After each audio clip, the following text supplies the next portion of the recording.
Yo, I don't know if y'all seen the video from the Sacramento Kings game. There's a brother in the front row right behind the Kings bench, and he's like yelling at the bench. And there's a whole dialogue taking place. Apparently, this fan, this real fan, like, I don't know if y'all know about Sacramento Kings fans, but they some real ass fans.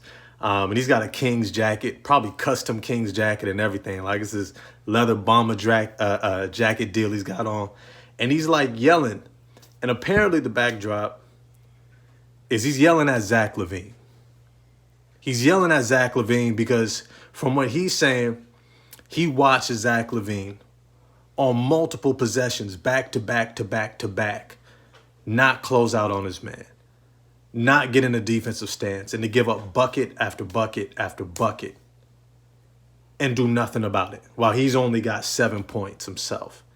And you know what? It comes back to, look, Sacramento is like a little bit north, maybe like 2 hours north of the Bay. And we have a very similar energy. A lot of people who get priced out of the Bay go to Sacramento. So there's a lot of similar energy. When we hoop, when we rock with a team, we expect you to play hard. We expect you to compete. That's really all we're looking for, is for you to compete. But there's some guys who get by on just being good offensive players and being flashy and showy and give you a highlight here and there. And then they take a lot of the credit. They get the big contracts and they're living that life. But there's some teams where that's not tolerated. There's some fan bases where that's not tolerated. And Sacramento is one of them.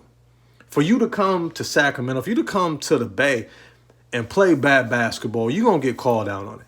And if I'm honest with you, I feel like that's also part of Detroit basketball and what fans in the D also expect. For you to play hard, for you to play defense, because that's one of those measuring sticks of your want to when it comes to winning, your dedication to winning. You ain't got to make all the plays like Asar Thompson or Isaiah Stewart, but you got to want it. You got to compete. And so I respect that fan. I respect that fan.